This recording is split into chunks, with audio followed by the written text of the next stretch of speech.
A very good morning students. Next question, assertion and reason. An ideal inductor when connected in AC circuit does not produce heating effect.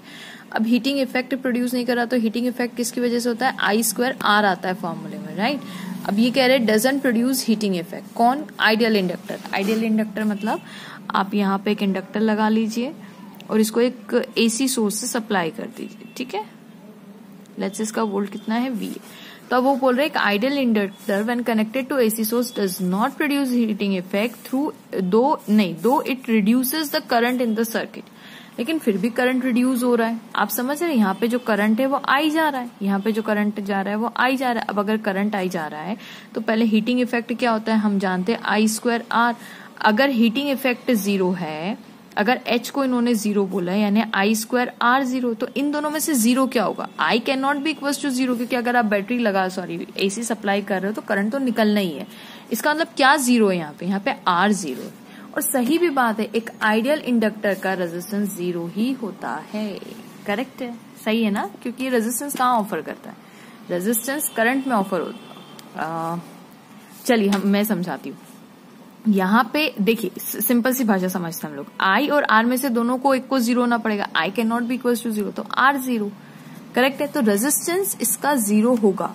Resistance मतलब ये zero होगा. This is zero. It offers zero resistance, ठीक है?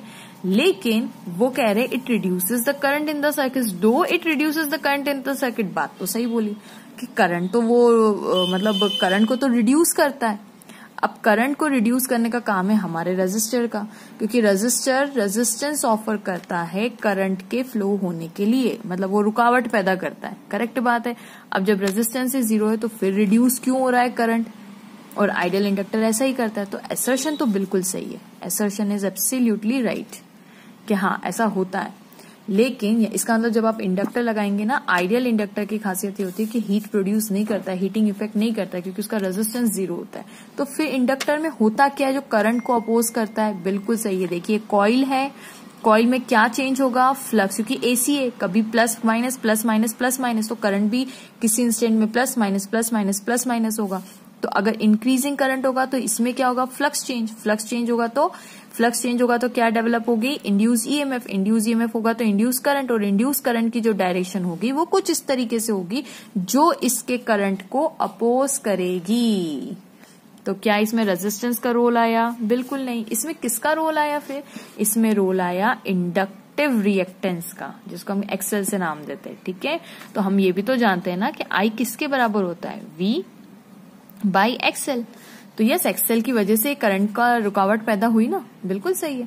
तो an ideal inductor has some inductance but no ohmic resistance. बिल्कुल सही बात है. No resistance but have inductive. Ideal inductor has some inductance. Inductance मतलब वही है, इंडक्टिव रिएक्टेंस की बात करें, जिसका फॉर्मूला क्या होता है?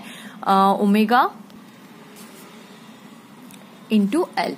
ऑफकोर्स ओमेगा की वैल्यू कितनी होगी? 2 पाई बाई टी. तो टी को मैं एफ लिख देती हूँ, है ना? 1 बाई टी को एफ लिख दिया तो 2 पाई एफ एल, ठीक है? फ्रीक्वेंसी चेंज होगी क्योंकि एसी में फ्रीक्वेंसी चेंज होती है. फ्रीक्वेंसी चेंज होगी तो इंडक्टिव रिएक्टेंस पैदा होगा, जिसकी वजह से करंट में क्या होगी? रुकावट पैदा होगी. करंट को वो अपोज करेगा, बढ़ने नहीं देगा. डिक्रीज हो रहा है तो डिक्रीज नहीं होने देगा, इंक्रीज होगा तो इंक्रीज नहीं होने का, ठीक है? तो इसकी वजह से आपको it reduces the current in the circuit. Okay, so hope students आपको ये असर्शन. और अच्छा, तो इसका हम लिखेंगे क्या कि reason is also correct and reason is the correct explanation of the assertion. So hope आपको ये पसंद आया होगा. Please don't forget to like, subscribe and share my channel. Thank you so much for watching.